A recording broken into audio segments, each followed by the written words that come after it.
Hello दोस्तों, नमस्कार। आज हम आपको एक पौराणिक कथा माँ सती अनसुईया की सुनाने जा रहे हैं, जो कि इस प्रकार है। एक बार नारद जी विचरण कर रहे थे, तभी तीनों देवियाँ माँ लक्ष्मी, माँ सरस्वती और माँ पार्वती को आपस में बातें करते सुना। तीनों देवियाँ अपने सतीत्व और पतिव्रता की चर्चा कर रही थी। नारद जी उनके पास पहुँचे और उन्हें अत्रि महामुनि की पत्नी अनसुईया के असाधारण पतिव्रता के बारे में बताया।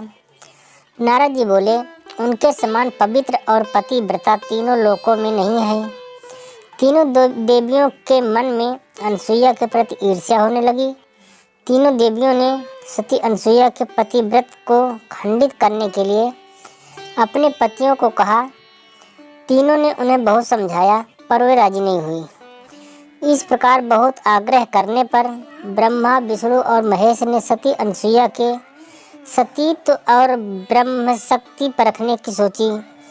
जब अत्रि मुनि आश्रम से कहीं बाहर गए थे, तब ब्रह्मा, विष्णु और महेश तीनों ने ऋषियों का भेष धारण किया और अत्रि ऋषि के आश्रम में पहुँचे तथा भिक्षा मांगने लगे। अतिथि सत्कार की परंपरा के चलते सती अनसुईया ने त्रिमूर्तियों का उचित रूप से स्वागत कर उन्हें खाने के लिए निमंत्रित किया। लेकिन यतियों के भेष में त्रिमूर्तियों ने एक स्वर में कहा, हे साध्वी, हमारा एक नियम है कि जब तुम निर्वस्त्र होकर भोजन परोसोगी तभी हम भोजन करेंगे। अनसुईया असमंजस में पड़ गई कि इससे तो उनके पतिव्रत्य के खंडित होने का संकट है। उन्होंने मन ही मन ऋषि अत्रि का स्मरण किया और दिव्य शक्ति से उन्होंने जाना कि यह तो त्रिदेव ब्रह्मा, विष्णु और महेश हैं। मुस्कुराते हुए माता अनसुईया बोली, जैसी आपकी इच्छा। तीनों यतियों पर जल छिड़क कर उन्हें 3 प्यारे शिशुओं के रूप में बदल दिया। सुंदर शिशु देखकर माता अनसुईया के हृदय में मातृत्व भाव उमड़ पड़ा।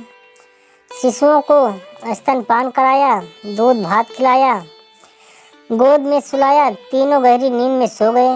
अनसुईया माता ने तीनों को झूले में सुलाकर कहा, तीनों लोकों पर शासन करने वाले त्रिमूर्ति मेरे शिशु बन गए। मेरे भाग्य को क्या कहा जाए। फिर वो मधुर आवाज में लोरी गाने लगी। उसी समय कहीं से सफ़ेद बैल आश्रम में पहुंचा। एक विशाल गरुड़ पंख फड़फड़ाते हुए आश्रम पर उड़ने लगा और एक राजहंस कमल को चोंच में लिए हुए आया और आकर द्वार पर उतर गया। यह नज़ारा देखकर नारद, लक्ष्मी, सरस्वती और पार्वती आ पहुँचे। नारद ने विनय पूर्वक अनसुईया से कहा, माते, अपने पतियों से संबंधित प्राणियों को आपके द्वार पर देखकर यह तीनों देवियाँ यहाँ पर आ गई हैं। यह अपने पतियों को ढूंढ रही हैं। इनके पतियों को कृपया इन्हें सौंप दीजिए। अनसुईया ने तीनों देवियों को प्रणाम करके कहा, माताओं, झूलों में सोने वाले शिशु अगर आपके पति हैं तो इन्हें आप ले जा सकती हैं। लेकिन जब तीनों देवियों ने तीनों शिशुओं को देखा तो एक समान लगने वाले तीनों शिशु गहरी निद्रा में सो रहे थे। इस पर लक्ष्मी, सरस्वती और पार्वती भ्रमित होने लगी। नारद ने उनकी स्थिति जानकर उनसे पूछा, आप क्या अपने पति को पहचान नहीं सकती? जल्दी से अपने अपने पति को गोद में उठा लीजिए। देवियों ने जल्दी में एक एक शिशु को उठा लिया। वे शिशु एक साथ त्रिमूर्ति के रूप में खड़े हो गए। तब उन्हें मालूम हुआ कि सरस्वती ने शिव जी को, लक्ष्मी ने ब्रह्मा को और पार्वती ने विष्णु को उठा लिया है। तीनों देवियां शर्मिंदा होकर दूर जाकर खड़ी हो गई।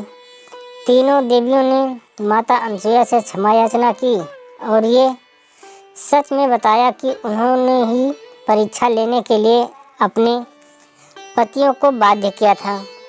फिर प्रार्थना की कि उनके पति को पुनः स्वरूप में ले आएं। माता अनसुईया ने त्रिदेवों को उनका रूप प्रदान किया। तीनों देव सती अनसुईया से प्रसन्न हो बोले, देवी वरदान मांगो। त्रिदेवों की बात सुनकर माता अनसुईया बोली, प्रभु, आप तीनों मेरी कोख से जन्म लें, ये वरदान चाहिए, अन्यथा नहीं। तभी से वो माँ सती अनसुया के नाम से प्रख्यात हुई तथा कालांतर में भगवान दत्तात्रेय रूप में, भगवान विष्णु का चंद्रमा के रूप में, ब्रह्मा का तथा दुर्वासा के रूप में। भगवान शिव का जन्म माता अनसुया के गर्भ से हुआ। मतांतर से ब्रह्मा के अंश से चंद्र, विष्णु के अंश से दत्त तथा शिव के अंश से दुर्वासा का जन्म हुआ। आज की कहानी यहीं पर समाप्त होती है। बहुत जल्द किसी और कहानी के साथ आपसे मुलाकात होगी। तब तक के लिए नमस्कार।